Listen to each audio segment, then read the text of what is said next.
നമ്മൾ രക്ഷപ്പെട്ടോ നമുക്കതിന്റെ ബാക്കിയുള്ളതൊക്കെ വളരെ നിസ്സാരമാണ്. നിസ്കാരം നമ്മുടെ ജീവിതത്തിലുണ്ടോ? അത് കൃത്യമായി നമ്മൾ നിർവഹിക്കാറുണ്ടോ? നമ്മുടെ ജീവിത ചുറ്റുപാടുകളൊക്കെ നമ്മൾ അറിയാതെ നന്നാകും.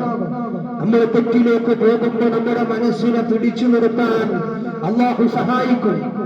ഹറാമായ കാര്യങ്ങളിലേക്ക് പോകുന്നതിനെ തൊട്ട് മനുഷ്യന്റെ ധാർമ്മികമായ പ്രവർത്തനങ്ങളിലേക്ക്, മ്ലേച്ഛമായ പ്രവൃത്തികളിലേക്ക് മനുഷ്യന്റെ മനസ്സിങ്ങനെ ചായുമ്പോ, കൃത്യമായി നിസ്കരിക്കുന്ന ഒരു മനുഷ്യനാണെങ്കിലോ അവന് റബ്ബിന്റെ പ്രത്യേകമായ കാവലുണ്ടാകും. ഇന്ന സ്വലാത്ത തൻഹാ അനിൽ ഫഹ്ശാഇ വൽ മുൻകർ. മോശപ്പെട്ട, മ്ലേച്ഛമായ, അധാർമികമായ, തിന്മയായ കാര്യങ്ങളിലേക്ക് മനുഷ്യനെടുക്കുമ്പോൾ നിസ്കാരം നിർവഹിക്കുന്ന, കൃത്യമായി നിർവഹിക്കുന്ന ഒരു മുസ്ലിമാണ് അവൻ.